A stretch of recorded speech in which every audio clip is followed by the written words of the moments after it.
also give you an illustration on how to understand the social enterprise concept.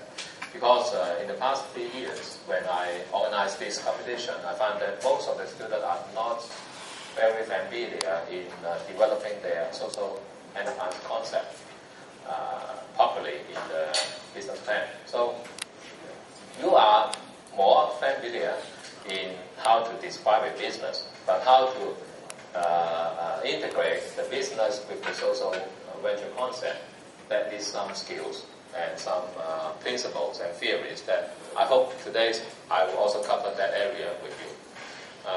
Because my handouts you collect from the four pages, it's only describe the summary of writing the business summary, and for the areas of social enterprise concept, I haven't printed it out yet. So you will receive another email on Monday that we will give you the PowerPoint of today, that you will gain access to all the information. But you can also take a notes by yourself first. And then I will also give you 2 other documents, which I will explain later. Which one is from the British government about how to measure the social impact and how to measure the social return on investment. It's a 108 pages guidelines, very full descriptive guidelines for you to learn how to develop a social return. Actually, you are not supposed to move all the knowledge from there to the summary, because 5 pages you don't need that. But I think for your goodness, it's good to help you to understand how to develop the social impact. If you have time, if you have teammates, work together, you can share reading and understand what's inside the social return and social impact assessment, so that you can be well prepared, and then after you go into the semi-final, you will be gratitude to my knowledge transfer, because it helps you a lot to understand the concept and build up a very interesting social concept. So today we will give you more information about that.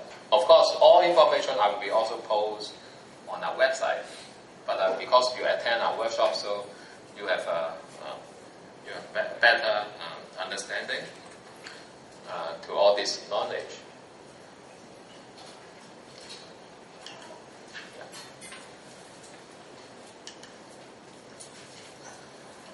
So regarding a social enterprise concept, we have 3 stages. The first is how to develop an innovative solution. This actually is, we have covered this in this room 2 weeks ago or last week. How many of you have? Yeah. He's also attending the creativity workshops right here last week. Yes. So innovative solution is one of the creativity skills that you need to learn how to develop a interesting solution. But our creativity workshop is more on how to imitate a designer's mind on creativity. But if we really want to address on how to develop innovative problem-solving process, is another story. So today I will also give you some ideas on how to frame the idea of or how to develop a problem-solving approach by framing the problems first. Okay, because this takes a lot of time to help you understand the whole process. But I can suggest you some readings if you really want to do that. But I think time is quite rushed, and you only have 9 more days to complete your business summary. So just make this lesson as a quick tutorial that you can gain as much as possible. So after you develop the innovative solutions, you will have to undergo the planning stage, and then undergo the organizing stage. Planning stage means writing summary, writing a business plan, writing some presentations. And organizing means you really collect and integrate all the resources that you describe in your plans, and then you organize activities and events and manpowers to implement and work on the social enterprise. So we will not cover this, okay, in our championship. If you are lucky and the best teams to be entered into the finalists and become the champions, you will need to do this organizing because we will help you to implement the plan and how to execute it. So you will learn this area. So about framing or defining a problem. Okay. So actually, it's a kind of a questioning skills that we always ask ourselves: what is the problem? Did we frame it properly? And also, can we state the problem in its most useful way? Okay. Don't underestimate this approach because most of the time, when we are being asked about what's the question, what's the problems of our society, there should be a lot of ideas and also maybe a lot of problems that come into mind. So you need to address to what you are most focused or you want to target for. Okay, most competition you only maybe target for 1 to maybe less than 3 problems. Okay, you cannot solve all the problems in the business plan or in the business idea because you need to be focused and to see whether that problem is really you have capabilities to resolve and you have the suitable manpower to do that. So, for example, when you want to answer what is the problem, you should focus on the 3 generic elements of any problems. So, what to define a problem? Problem is something that not up to the expectation. Okay. For example, you have existing situation statement here. Okay. For example, the current situation is we have a lot of teenagers taking drugs, right? We have a lot of taxi driver taking drugs while driving. Okay, this is a problem. This is an existing situation. So what do you want in the future? As a goal situation, you want no more driver taking drugs while driving, right? So this constitutes the problem because many times, many occasions, we have the existing situation that is not very favorable, and everyone has his own goal situation, or the community has a goal situation that we want something better, we want to improve something.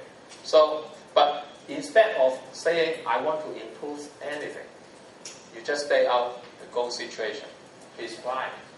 Describe what to be happen in the future. Describe what you want to see in the future.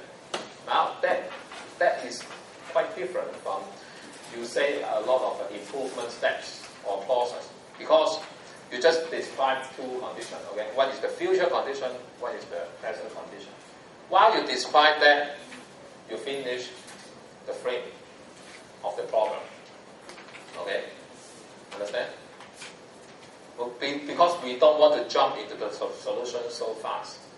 If you want to take out the solution of a problem, you need to define it properly.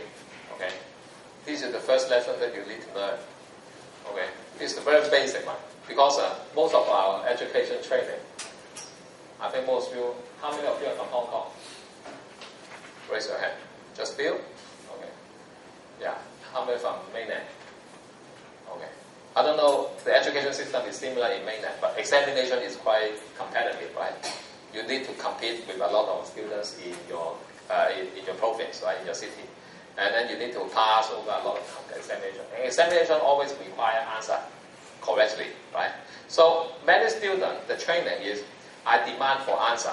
Please, lecturer, professor, give me the answer. Give me the proper standard answer and I memorize them. Okay? This is the education problem. But for problem-solving approach, we don't use this, okay? And you need to learn this because you need to abandon your previous learning behavior that you memorize anything from standard answer, okay? There is no standard answer in problem-solving. In problem-solving, you need to take out the fundamental elements inside a problem. And how can you frame a problem? You frame it like this way. You have a context. Context means a background. You have a background behind your situation. Okay? And behind is the background information behind the situation, and you stay out the situation. You describe the story happening now. You describe the story that you expect to happen in the future, which is good and better and more ideal cases. Then you will come up into a problem definition first. Okay. You may not have a solution now. Okay. Solution is the path that when a situation can go into the future situation or the goal situation, then you should have a solution to make it happen into the future. Okay? But solution may not exist at this moment because we don't understand. We haven't developed the solution yet. Okay? But everyone in the classroom can develop what is the problem. Okay, so the current situation you are not satisfied with, the second thing, and the desirable condition that if the problem is solved. So take 3 minutes. Help me to develop your own problem. Okay? Existing situation, old situation, and the context. Forget the context first. Okay? Just describe you in your seat with your bed of the paper and or any paper. You describe by yourself. What do you not satisfy? What will you expect the things can change? So describe by yourself. Okay. 3 to 5 minutes. Okay. It's a self-exercise that help you to understand what we are talking about.